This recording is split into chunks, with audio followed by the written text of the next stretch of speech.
boa tarde, né? Hoje nós estamos no dia 11 de novembro de 2020, né? E eu resolvi refazer, né, a apresentação da minha tese de doutorado para ficar registrado, tá? Como uma memória desse dia importante na minha vida, vamos dizer assim. E eu acho que é importante também para a ciência no Brasil, né?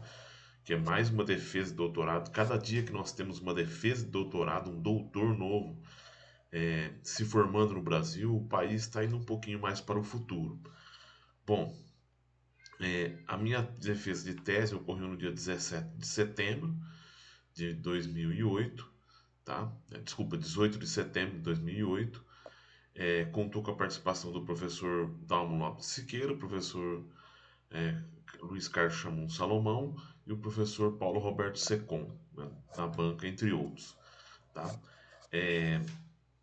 Então, naquele dia, né, foi numa tarde, começou a 1 hora da tarde a minha defesa. Logo após essa apresentação, eu fiz primeiro essa apresentação, né? E depois, naquele dia, a gente fez então, sentou para os professores fazerem as perguntas, os questionamentos, tá? Bom, o título da minha tese de doutorado foi o uso de anelamento de ramos e aplicação de ácido gibberélico no pegamento de frutos em limeira ácida Tahiti, tá? Então esse que foi o título da minha tese de doutorado, tá?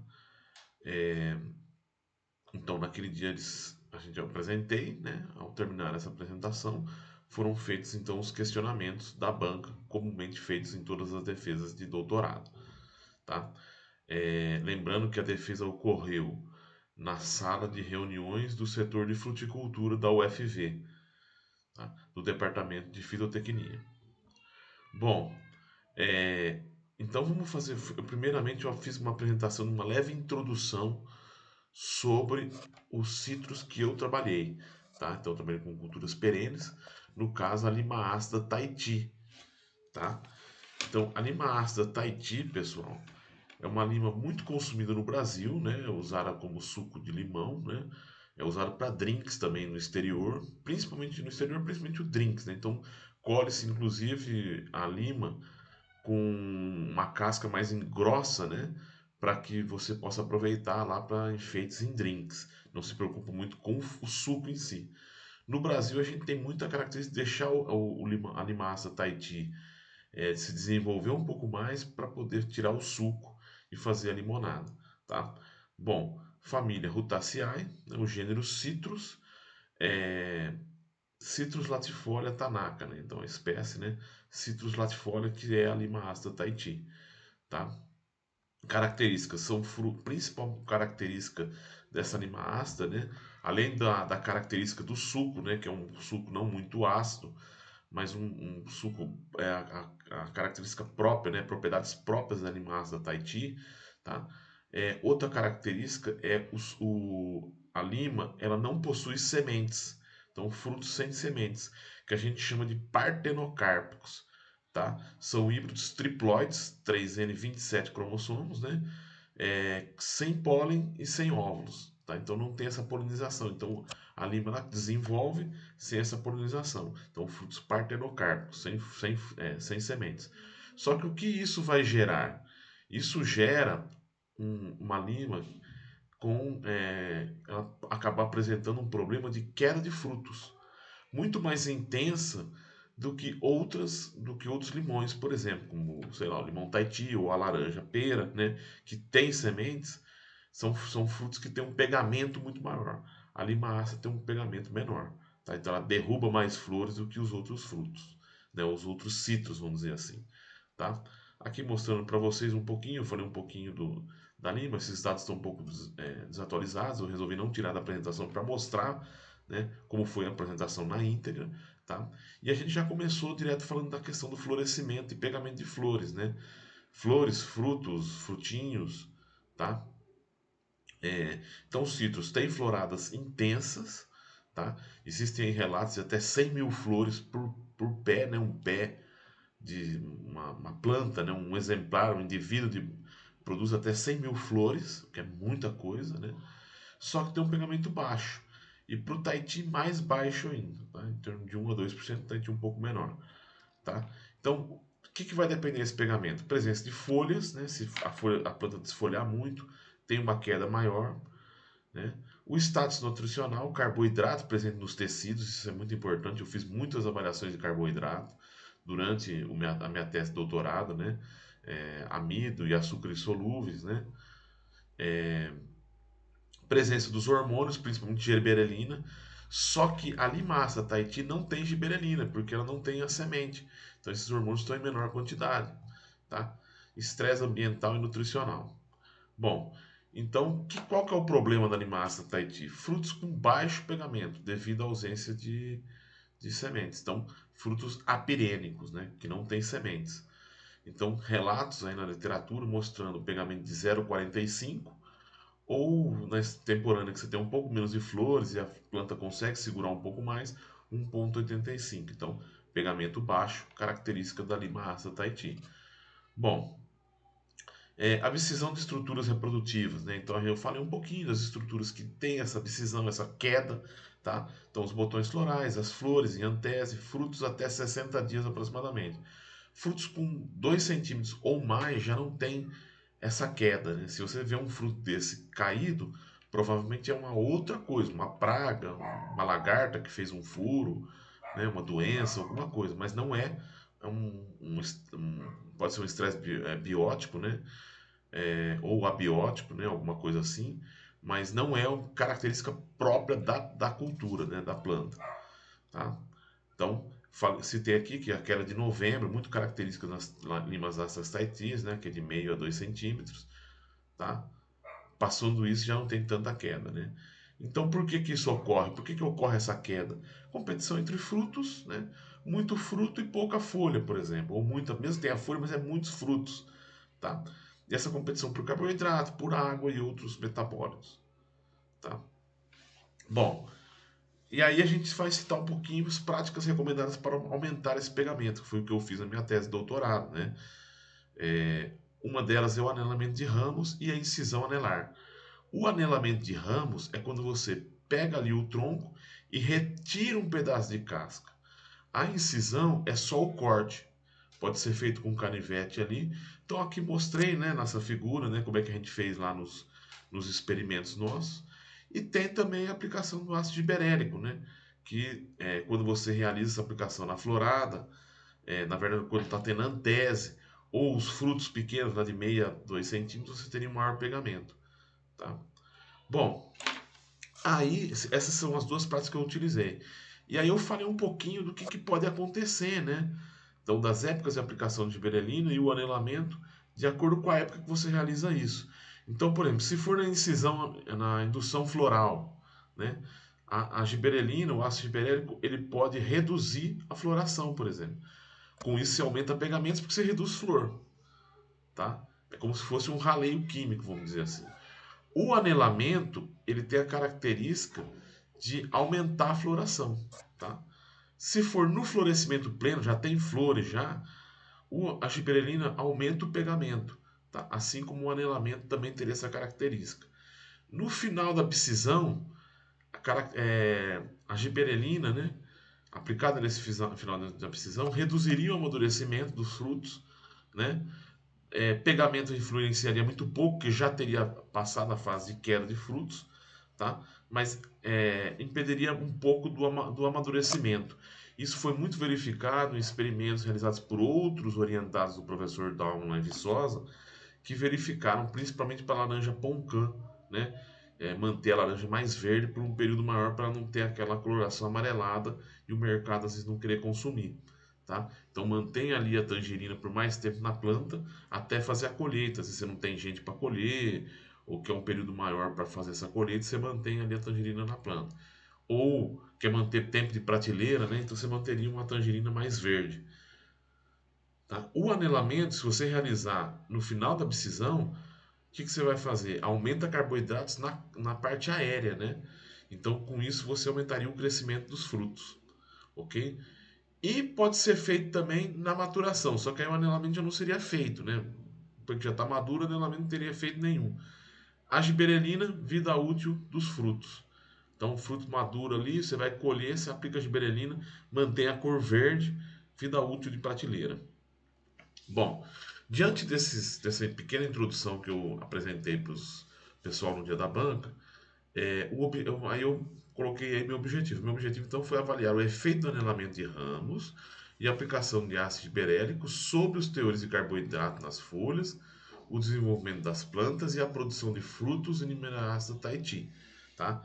Essa aplicação foi feita quando de ácido gibberéllico? Na florada, intenso florescimento, assim como do anelamento. Tá?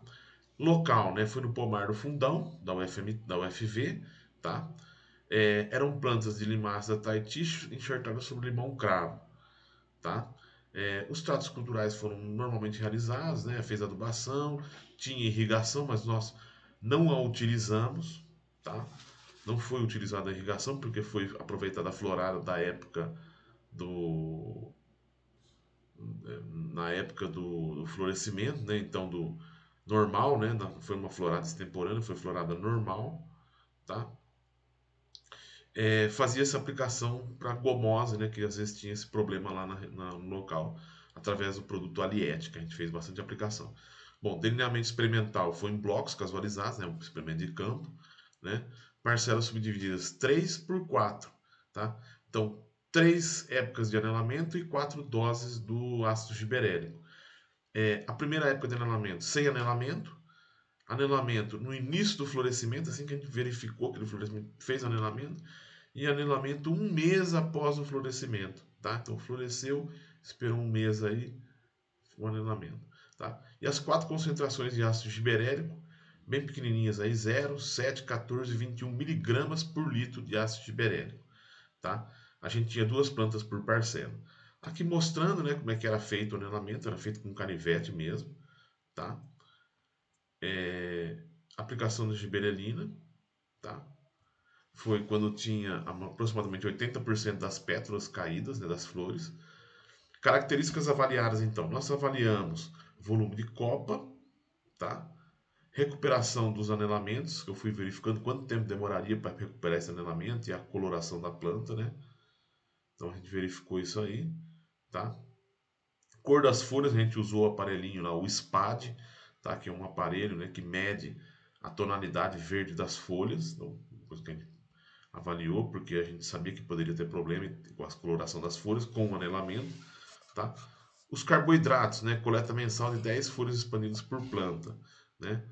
Folhas localizadas na região mediana ao redor das plantas. Fizemos a secagem, né? Um tipo Willy, levava para o laboratório, moía e depois fazia as avaliações de acordo com essa metodologia de McCready, né? 1950. A abscisão das estruturas, né? Colocamos redes, né, tipo clarite, sob as copas, né, redes grandes ali, e fazíamos contagem, né? Então, número de frutos, tá? Toda semana a gente ia lá e contava, tá?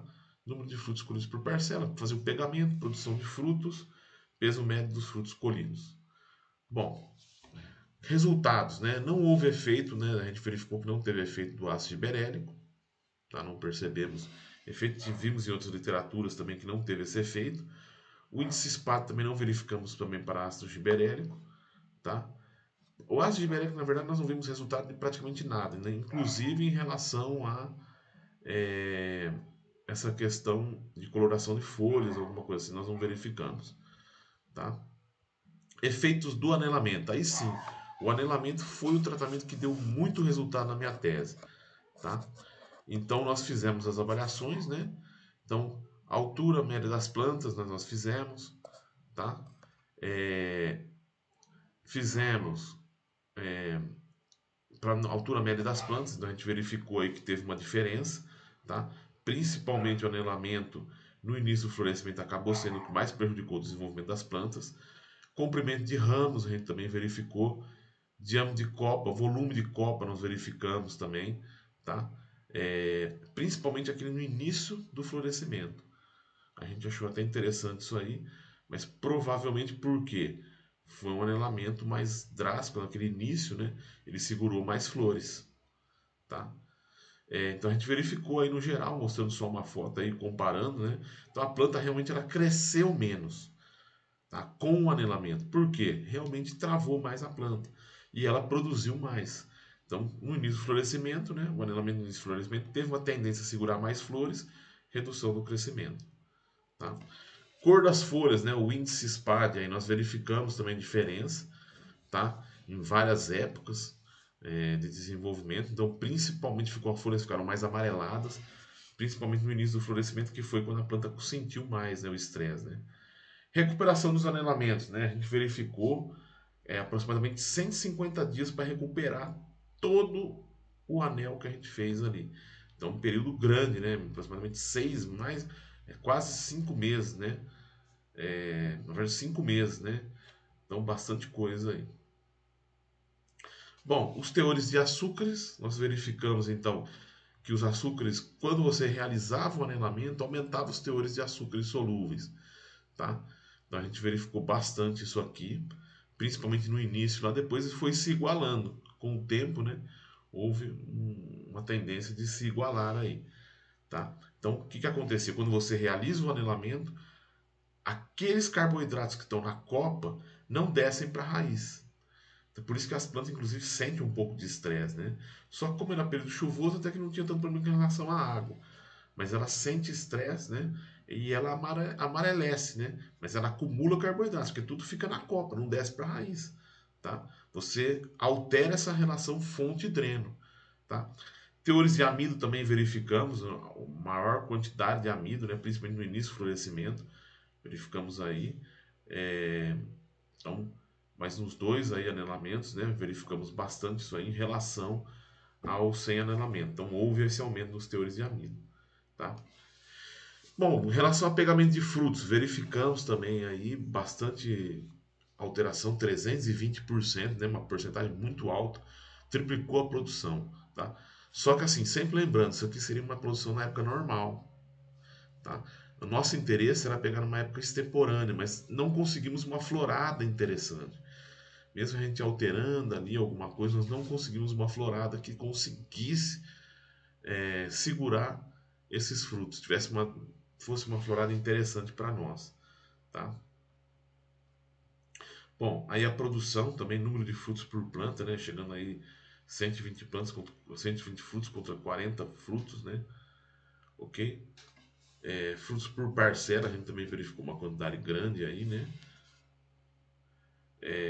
Frutos por metro cúbico, então tudo mostrando aí que realmente produziu bem mais.